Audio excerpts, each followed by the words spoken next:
Господи Ісусе Христе, Сине Божий, помилуй меня грешного.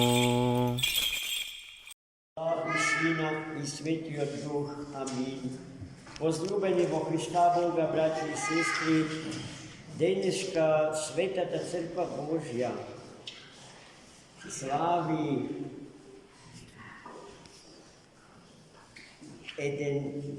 една личност и един настан вързан за тая личност, който судейки според емоциите, що ги буди во нас, можем да го наречем един от най-тажните дни во литургийската година. Но се разбира, ние не би биле православни християни, ако допустиме тагата да не обземе и да не совлада. Во случајот на денешниот празник, големата тага станува причина за голема радост. Тогаш тагата има смисла. Има зошто ја има.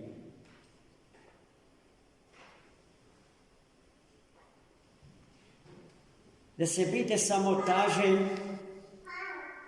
е болна состојба на душата и во тој случај ние навистина треба да ја побараме помошта на психијатар. Зашто само тагата води во очајание, во безсмисла на живот. Но ништо подобро не поминува ниту оној кој што е само радосен, без тага. И таквата радост без тага е болна состојба на душата. И таквиот има потреба од психијатар. Само тагата и радоста вравнотежени во нас ја даваат здравата духовна состојба на човечката природа и личност. Еве, например, денеска го славиме погубувањето на најголемиот во машкиот род од Адама до денеска, роден од мајка човек. Тој е најголем и најславен. Иконописците со јазикот на ликовната уметност местото на Свети Јован Крстител го определуваат од десната страна на нашиот Бог и Спасител, воплотениот Логос Божи Христос. Но денеска тој навистина голем човек во Христа Господа, бранејќи ја вистината Божија, беше погубен од еден злокобен цар, кој што во овој ден му се подаде на виното, односно на алкохолот, славејќи го својот роден ден. Во својот дом приредил Ирод, Антипа, приредил голема слава во чест на својот роден ден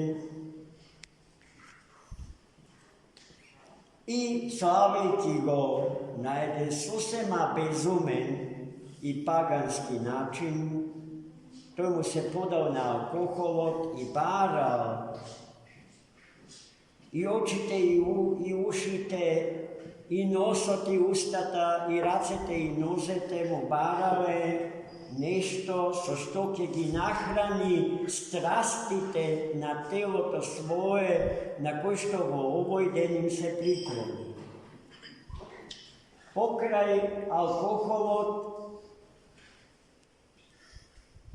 во чинот на поробување од страстите, зела учество и керката на Иродијада, Соломија. Иродијада му била незаконита жена на царот Ирод. Со неа тој стапил во брак, иако таа му била жена на неговиот роден брат Филип. Брат му Филип се уште бил жив кога му ја зел законитата жена негова. Во бракот со Филипа таа ја родила керката Соломија, која што на денот од роденденот на Ирод занесно танцувал. До тој степен што сите биле магексани од незиниот танц, а на крајот од незиното танцување царот и ветил дека ќе ја даде се што ќе посака, дури и половината од неговото царство. Но таа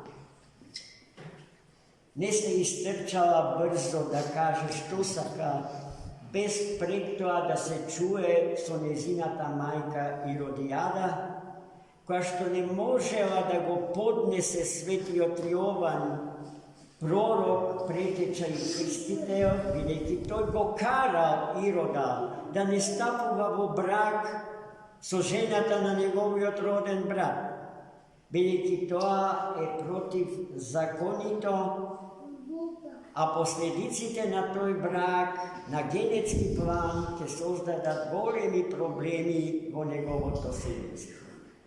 Но тој не го послуша, а Иродијада, која што била мета на критиките на свети Јован, живеела за своите 5 минути која ќе му се освети. И еве се незините 5 минути, керката незина Соломија ја прашала својата мајка Иродијада што да побара од царот Ирод. А таа без двоумење и рекла главата на Јован Крстител. И Соломија се вратила, го побарала од Ирода нешто, после што тој се згрозил од себе си, бидејќи во нормална состојба, кога не би бил во пијана состојба, и така испијане, не би ги дал ветувањето што ги дал пред сите негови соработници во царството. Никогаш не би го убил Јована Крстител, бидејќи тој искрено однатле го почитувал зарад мудроста, зарад светоста. Тој самиот ги уживал мудрите совети на свети Јован и многу пати чувме во Светото Евангелие го послушувал. И затоа неговото царување во Јудеја било добро, се додека тој го слушал свети Јован. Но сега тој испијанат и со дадени ветувања пред целата јавност на неговата држава не можел да се врати назад. Не можел и не сакал, зарад гордоста своја се разбира. И испратил джелат во затворската келија, за да му ја отсечат главата на најдевственото битие родено од мајка во историјата на светот. И на блюдо или во чинија джелатот ја донесол отсечената глава на свети Јован. Возлюбени во Христа Бога, браќи и сестри, жртвата што ја даде свети Јован ни ја одзема тагата зарад принесената жртва на начинот на кој што беше светителот жртвува. Но таа сега станува извор на непресушна радост, бидејќи ние знаеме дека Свети Јован е жив и секогаш од десната страна на Христа Господа. И секогаш молитвено настроен за спасение на човекот воопшто, ајде да кажеме на човештвото, како заедница на живи и конкретни личности собрани околу животодавецот Христос и светот во кој што живееме.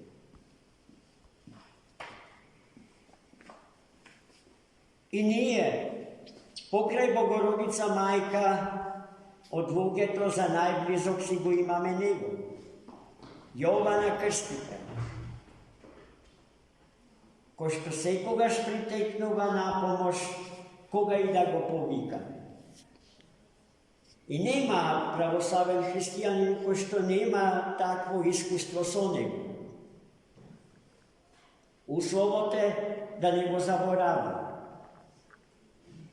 Да не забораваме дека е жив и дека секогаш подготвен да ни подаде рака. Злосторниците, оние кои што му го одзедоа животот на Свети Јован, завршија страшно. Таткото на првата сопруга на царот Ирод, жестоко му се освети на Ирод, влезе со војска и го уби Ирода, а земјата ја разурна и ја покори. Неговата незаконска жена Иродијада и незината кетка беа протерани најпрво во Галија, денешна Франција, а потоа во Шпанија. Една зима во Шпанија, преоѓајќи ја реката Сула, таа и денеска така се вика во Шпанија, влегле во водите на таа река и во истиот час реката смрзнала силно, баш во моментот кога тие до гуша биле во водата и силниот мраз им ги откинал глава. Така поминале злочестите души и тела на царицата Иродијада и нејзината злочестива принцеза и ќерка Соломија. Најмили мои, нема греб што не може да се прости. Таков греб не постои, освен еден, хулата на Светиот Дух. Под хула на Светиот Дух се подразбира гревот на самоодземање на дарот на живот. Самоубиството е единствениот грев кој што не може да биде простен, од проста причина што потоа немате кому да простите што. Ниеден друг грев не е непростлив, ако во нас се роди светото покаяние.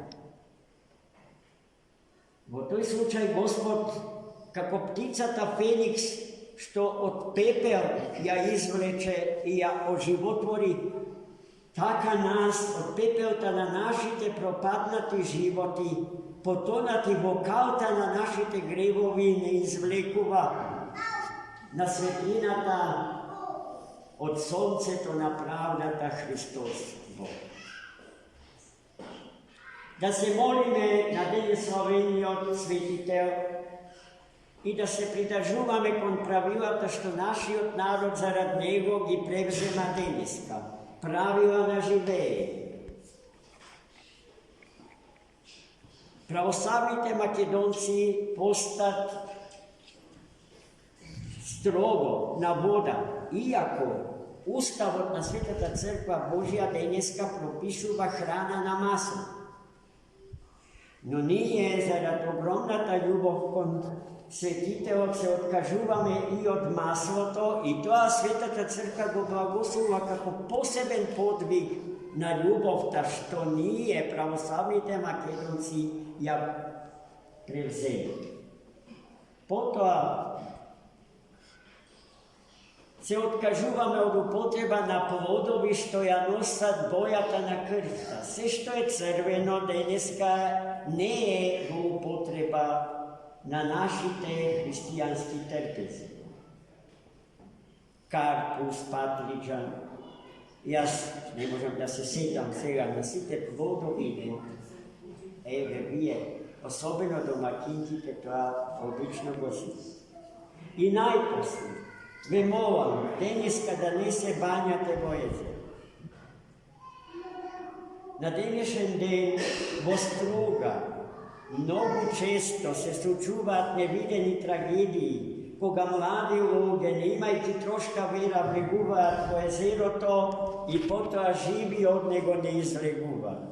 Сетете се на една трагедија пред неколку години, кога неколку необично образовани луѓе на градот, лекари, хирурзи, правници, четворица ми се чини на број, влегоа во езерото на денешен ден, во кое што имаше вклучено струја од некои известни безумни луѓе во град. И се случи трагедија. Во истиот тој ден, ако тие луѓе беа на света литургија и денес ке беа живи заедно со нас. Па размислите за тоа. Ова не ви го кажам за да ве исплашам. Просто, еве, да ги паметиме работите онакви какви што се, да не ги забораваме. Свети Јован Крстител претечал и пророк Христов да биде наш молитвен застапник во чинот на нашето спасение и спасението на светот. Амин. За молитва.